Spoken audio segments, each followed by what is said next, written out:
Saludos ingeniero, nosotros somos el grupo número 4 de construcción de carreteras, integrado por Granda Pablo, Morocho Mauricio y Vivanco Karen. En exposición veremos el análisis de rutas. A continuación, los contenidos que veremos. Introducción. El análisis de alternativas es una fase crítica del diseño. En este sector compararemos los diferentes tipos de rutas que realizamos mediante el software Civil 3D en su aspecto económico, de eficiencia y de seguridad. También veremos el aspecto ambiental y cómo repercute dentro del Parque Nacional Podocarpus. El primer método que veremos de comparación será el método de Bruce, en el cual intentamos determinar la resistencia a tracción que tendrán los vehículos al realizar nuestra ruta. Para esto nos ubicamos de dos ecuaciones, una ecuación de ida y una ecuación de vuelta, en el que sancionaremos las pendientes que sean mucho mayores a nuestra pendiente recomendada, y también tomaremos en cuestión un factor K que dependerá del tipo de carretera. En este caso, mayormente para las carreteras que estamos diseñando será macadam, pero en la carretera original este es de tierra. La pendiente promedio, según la guía de diseño del Ecuador, para el tipo de TPDA menor a 100 será de 8%. En el método de Bruce, primero realizamos una tabla de cálculos como la que vemos a continuación, en la cual primero determinamos las abscisas, las longitudes de tramos y las cotas. Con esto nos servirá para encontrar PI, o mejor dicho, la pendiente de esta zona. A partir de esto encontramos Y, que son todos aquellos desniveles en el sentido de ida o de subida, y Y de opuesto, que son las pendientes negativas en el sentido de bajada, que sería para el sentido de vuelta. También la sanción por desnivel después de la pendiente recomendada. Esto se ocasiona cuando nuestra pendiente de tramo supera la pendiente recomendada, con lo cual se sanciona con la siguiente ecuación.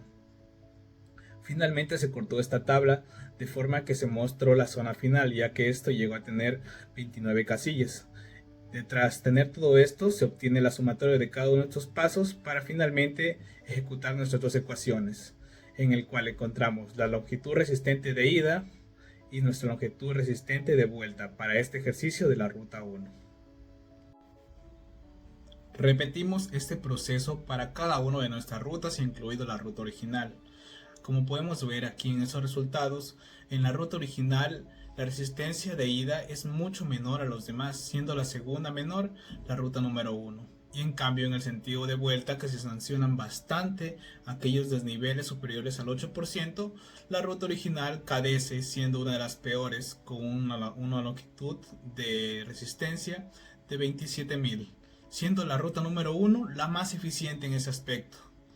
Finalmente se selecciona entre esos dos valores cuál sería la definitiva para la ruta, en el cual hemos seleccionado la ruta 1, ya que la diferencia de valores de 27.000 y 23.000 es mucho menor a la diferencia de valores entre 18.000 y 27.000 del sentido de vuelta.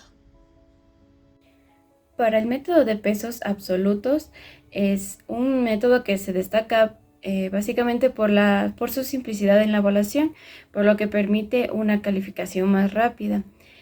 Consiste en asignar pesos específicos el valor 1 como el aspecto más económico, cómodo o seguro, mientras que se otorgan los valores 2 y 3 a los que se los considera regular y peor respectivamente, reflejando la importancia o prioridad asignada a cada criterio. Y la opción de la sumatoria de todos estos aspectos con el menor valor de acumulado es la seleccionada. Entonces, para esto se debe tomar en cuenta los diversos aspectos como la longitud, la velocidad de diseño, la pendiente longitudinal mínima, promedio y máximo, la longitud de puentes, número de alcantarillas y los costos de construcción en dólares. Entonces se hace la comparativa de las tres rutas trazadas por el Civil 3D y la ruta original. En este caso, hablando sobre la longitud, se lo califica como 1 al menor, en este caso que sería la ruta original. Luego tenemos la ruta 1, que sería la 2, la ruta 2 como 3 y la ruta 3 como 4. En este caso, para la velocidad de diseño tenemos el mismo valor, por lo pronto todos serían calificados como el valor 1 y así respectivamente para los demás. Al tener la calificación de todos estos aspectos, se hace la sumatoria respectiva y con el menor valor de acumulado se la debe elegir. En este caso sería de la ruta 1. Entonces, este método es utilizado básicamente para la evaluación de proyectos, en este caso para el análisis de rutas, y la principal ventaja de este método de pesos absolutos es su simplicidad y la claridad en la asignación de valores a los criterios, facilitando la toma de decisiones basado en la consideración de diversas variables. Sin embargo, es importante destacar que este enfoque puede no capturar completamente las complejidades o interrelaciones entre los criterios. Método de pesos relativos. Según el libro de Yasmani García, Diseño geométrico y operación de carreteras de 2 carriles, nos dice que calificar la ruta por el método de pesos relativo, esto nos proporciona resultados más ópticos que a los métodos de pesos absolutos, ya que es más objetiva y se lo realiza mediante la regla de 3 simple. Primeramente, estimar las características generales de las rutas. Ruta 1, ruta 2, ruta 3. Y como tenemos ahí la ruta original, en el aspecto longitud, velocidad de diseño, pendiente longitudinal mínima, pendiente longitudinal promedio, pendiente longitudinal máxima, longitud de puentes, número de alcantarillas y costos de construcción. Como la ruta original tiene la longitud de 7.780 metros, entonces hemos dado un promedio de 1 y para luego sacar, hemos hecho la regla de 3 simples para la ruta 1, para la ruta 2, para la ruta 3. Los aspectos de longitud, velocidad de diseño, pendiente longitudinal mínima, pendiente longitudinal promedio, pendiente longitudinal máximo, longitud de puente, longitud de alcantarillas, número de alcantarillas, costo de construcción, siempre y cuando tomando los valores mínimos de la ruta y dando un valor de promedio igual a 1.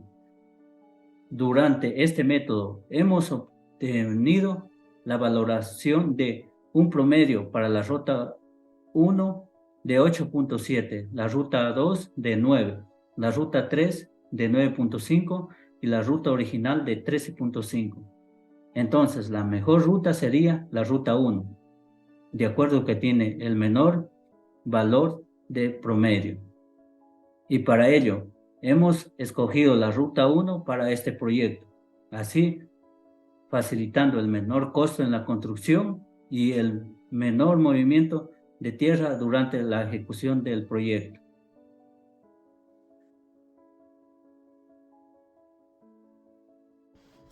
Conclusión. Se ha seleccionado en base a todos estos análisis y comparaciones la ruta número 1, esto ya que destaca entre todos estos valores. También no tiene regresos demasiado cerrados y su longitud es suficientemente corta, teniendo en cuenta que se utilizaron los respectivos descansos de cada 500 metros. A continuación, las referencias bibliográficas y gracias por su atención.